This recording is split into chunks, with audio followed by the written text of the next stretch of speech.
A continuación vamos a estudiar más en profundidad cómo se clasifica la curva de demanda de un bien. Para ello partiremos de dos informaciones básicas. Por una parte, de la curva de demanda directa de un bien conocemos la pendiente y el signo de esa pendiente nos va a dar información muy relevante. Y para poder clasificar esa demanda más en profundidad utilizaremos el valor de la elasticidad precio directa que obtengamos. Vamos a partir de ver qué es primero una demanda normal, de la cual ya hemos hablado previamente. Una demanda normal es aquella en la que si varía el precio de un bien, la cantidad demandada de ese bien se modifica pero en sentido contrario. Es decir, por ejemplo, si disminuye el precio del bien 1, pues la cantidad del bien 1 aumentaría. Eso diríamos que es una curva de demanda normal. Matemáticamente esto quiere decir que la derivada de Q sub 1, siendo Q sub 1 la curva de demanda directa del bien 1, esa derivada de Q sub 1 respecto de P sub 1 va a ser menor que 0, va a ser negativa. Y esa derivada coincide con la pendiente de la curva, lo cual nos está diciendo que la curva de demanda directa del bien 1 es decreciente. Si esta derivada es negativa, el valor de la elasticidad, precio directa del bien 1, va a ser positiva, porque recordad que para calcular la elasticidad precio directa del bien hemos puesto un signo negativo. Antes de entrar más en profundidad en clasificar cómo es una demanda normal, vamos a ver los casos extremos de demandas que conocíamos. Por una parte tenemos que una demanda puede ser completamente rígida, lo cual quiere decir que ante una variación en el precio del bien, la cantidad demandada de ese bien no cambia. Por lo tanto, en el caso que tenemos como ejemplo con el bien 1, si disminuyera el precio del bien 1, la cantidad del bien 1 no cambiaría y por lo tanto la derivada de Q sub 1 respecto de P sub 1, es decir, cómo cambia Q sub 1 al variar el precio del propio bien, sería igual a 0. Gráficamente esto implica que la curva de demanda directa de ese bien sería vertical y por lo tanto el valor de la elasticidad precio en ese caso, como la derivada de Q sub 1 respecto de P sub 1 es 0, pues entonces el valor de la elasticidad también coincidiría que es 0. En el caso de una curva de demanda directa que es completamente elástica, quiere decir que para un único precio se demanda cualquier cantidad del bien. Esto implica que la derivada de Q sub 1 respecto del precio sería infinito. Gráficamente es el caso de una curva de demanda que es completamente horizontal. Y el reflejo que tendría en el valor de la elasticidad precio directa del bien 1 es que también como esa derivada de Q sub 1 respecto del precio es infinito, el valor de la elasticidad también va a ser infinito. Y por último, otro de los casos extremos sería el de una demanda anormal. Una demanda normal es aquella en la que al variar el precio del bien, la cantidad demandada de ese mismo bien cambia, pero en el mismo sentido. Por ejemplo, si en el caso del bien 1 disminuye el precio del bien 1, si la cantidad demandada de ese bien también disminuye, estamos diciendo que eso es una demanda anormal porque va en principio en contra de la lógica de funcionamiento económico. Matemáticamente esto implica que la derivada de Q sub 1 respecto de P sub 1, es decir, la pendiente de la curva de demanda directa del bien 1, sería positiva. Y esto implicaría que el valor que obtendríamos en la elasticidad precio directa, como lleva un signo negativo, al poner ese signo negativo tendríamos que la elasticidad precio sería también negativa. El caso de bienes que presentan una demanda normal, a estos bienes se les conoce como bienes Giffen. Pasemos ahora a continuación a analizar más en profundidad la clasificación dentro de las curvas de demanda que se consideran normales. Podemos encontrarnos que una curva de demanda directa del bien es elástica. Decimos que una curva de demanda es elástica cuando al variar en un 1% el precio del bien, la cantidad del bien varía en sentido contrario, pero en más de un 1%.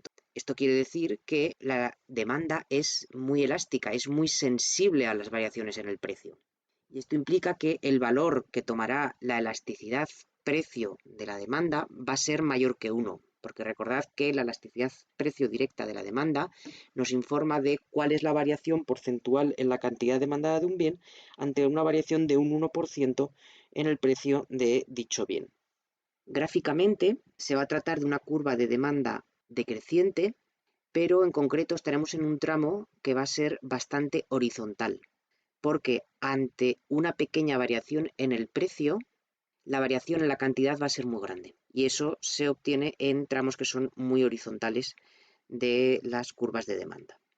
Otro caso en el que nos podemos encontrar es el de la curva de demanda directa sea de elasticidad unitaria. En ese caso quiere decir que ante una variación de un 1% en el precio del bien, la cantidad de dicho bien varía también en un 1% y en sentido contrario. Por ejemplo, en nuestro caso, si el precio del bien 1 disminuyera en un 1%, en este caso la cantidad de ese bien aumentaría en un 1%. Esto implica que la elasticidad precio directa de la demanda va a tener valor 1. Y gráficamente existe un caso particular de funciones que se conocen como hipérbolas equiláteras, en la cual en todos los puntos de esas curvas, de esas hipérbolas equiláteras, el valor de la elasticidad es siempre 1. Y ya por último podemos ver el caso de una demanda inelástica. Decimos que una curva de demanda directa es inelástica cuando, al variar en un 1% el precio de un bien, la cantidad de ese bien varía en menos de un 1% en sentido contrario. Por ejemplo, en el caso que estamos viendo con el bien 1, si disminuye el precio del bien 1 en un 1%, la cantidad aumenta de ese bien, la cantidad demandada de ese bien aumenta, pero en menos de un 1%. Esto lo que nos quiere decir es que la demanda en este caso es muy poco sensible a las variaciones en el precio y que el valor de la elasticidad precio directa de la demanda va a ser menor que 1. Gráficamente estaríamos en un tramo muy vertical de la curva de demanda, porque ante una pequeña variación en el precio, la cantidad aumenta, pero en un porcentaje todavía menor. Vamos a continuación a ver el ejercicio que ya habíamos hecho previamente de calcular la elasticidad precio directa de una curva de demanda lineal y con pendiente menos 1. Si nos piden que clasifiquemos cómo es esta curva de demanda, ya vimos que va a tener en cada uno de los puntos distintos valores de la elasticidad precio directa, por lo tanto no tiene una elasticidad precio directa constante. En cada uno de esos puntos o de esos tramos, la clasificación de la demanda va a ser distinta. Si tomamos como referencia el punto de corte con el eje vertical, vimos que la elasticidad precio en ese punto es infinito, por lo tanto, en ese punto diremos que la demanda de este bien es completamente elástica. Otro punto extremo era el punto de corte con el eje horizontal, en el cual vimos que la elasticidad precio directa del bien 1 valía 0, por lo tanto, en este caso diríamos que en ese punto la demanda del bien es completamente rígida. El punto intermedio, en el cual el valor de la elasticidad precio directa era 1, pues en ese punto tenemos que la demanda será de elasticidad unitaria. Y luego había dos tramos intermedios, el tramo inferior en el que la elasticidad precio era menor que 1, por lo tanto esto quiere decir que la demanda es inelástica, y el tramo superior en el cual la elasticidad precio de la demanda veíamos que era mayor que 1, por lo tanto en ese tramo diremos que la demanda del bien 1 es elástica. A continuación vamos a ver un ejercicio numérico en el cual utilizamos de nuevo la función de utilidad ordinal que ya veníamos empleando en ejercicios anteriores y en la que se nos pide que clasifiquemos las demandas directas de ambos bienes, en el caso en el que los valores de las variables exógenas pues es una unidad monetaria el precio del bien 1, 2 unidades monetarias el precio del bien 2 y la renta 26 unidades monetarias. Para clasificar la demanda de cada uno de los bienes vamos a necesitar tener en cuenta dos informaciones, hemos dicho. Primero, la curva de demanda directa de cada uno de los bienes y en concreto la pendiente de esa curva de demanda directa, para lo cual tomamos como referencia las curvas de demanda directas que ya habíamos obtenido previamente y tenemos que atender también al valor de la elasticidad precio directa. En el caso del bien 1, la derivada de la curva de demanda directa ya la habíamos calculado también previamente y vimos que era negativa. Esto quiere decir que la curva de demanda directa del bien 1 es decreciente y por lo tanto que la demanda del bien 1 es normal. Ante una variación en el precio del bien 1, la cantidad del bien 1 varía en sentido contrario. A continuación vamos a estudiar más en profundidad la clasificación de esta demanda del bien 1, que hemos dicho que es normal. Para poder estudiar más en profundidad precisamos tomar la expresión matemática de la elasticidad precio de dicho bien que habíamos obtenido en un vídeo anterior, que habíamos visto que era 9 partido de 9 menos P sub 1, y aquí nos podemos dar cuenta que en función del valor que tome el precio, la elasticidad precio tomará distintos valores. Bueno, obviamente sabemos que un precio no puede ser negativo, por lo tanto, como mínimo, el precio tendría que ser 0. En ese caso decimos que el precio es el de un bien libre. Y fijaros que en la curva de demanda directa, si sustituís el precio del bien 1, obtendríais que la demanda es infinito, que es lo que suele ocurrir cuando un bien es libre, es decir, su precio es 0, la demanda tiende a infinito. Bien, en todo caso, lo que tenemos que hacer es este precio 0, si lo reemplazamos en la elasticidad precio directa, obtendríamos que es el cociente de 9 dividido de 9 menos 0, que por lo tanto es 1. Por lo tanto, podemos decir que si el precio del bien 1 es 0, en ese punto la elasticidad precio directa es 1 y por lo tanto decimos que esa demanda tiene elasticidad unitaria. A continuación vemos que hay un tramo en el cual si el precio está entre 0 es mayor que 0 y menor que 9, tendremos que el numerador va a ser siempre mayor que el denominador y por lo tanto la elasticidad precio directa de la demanda va a tomar valor mayor que 1, en cuyo caso decimos que la demanda es elástica en ese tramo de precios. Si el precio es exactamente 9, fijaros que en el cociente que forma la ecuación de la elasticidad precio directa tenemos que ese cociente es 9 partido por 0, por lo tanto es infinito. Por lo tanto, en el caso de que el precio del bien 1 sea 9, la demanda diremos que es completamente elástica. Y no puede haber un precio superior a 9 porque si el precio del bien 1 es superior a 9, entonces la curva de demanda directa nos dice que la cantidad demandada sería negativa y no podemos trabajar obviamente con cantidades negativas.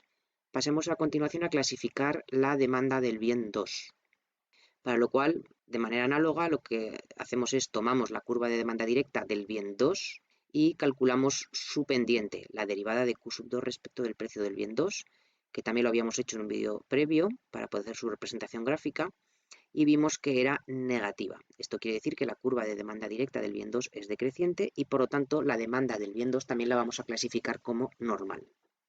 Y ahora tenemos que indagar dentro de que la demanda es normal, vamos a ver a partir del valor que tome la elasticidad precio directa, de qué demanda, si es elástica, inelástica, etcétera, nos podemos encontrar. El valor de la elasticidad también habíamos obtenido que toma la expresión 7 partido por 7 más P sub 2 en un vídeo del apartado previo del tema.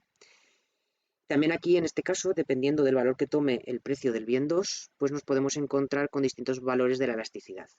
En concreto, si el bien 2 fuera un bien libre, es decir, su precio fuera 0, entonces la elasticidad precio directa del bien 2 tomaría el valor 1, en cuyo caso podríamos clasificar para ese precio de 0 que la demanda del bien 2 es de elasticidad unitaria.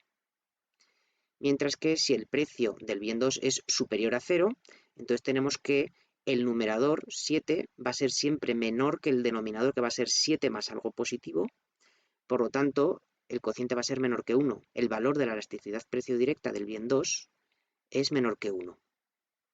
Y por lo tanto, en ese tramo, para precios del bien 2 superiores a 0, consideramos que la demanda del bien 2 es inelástica.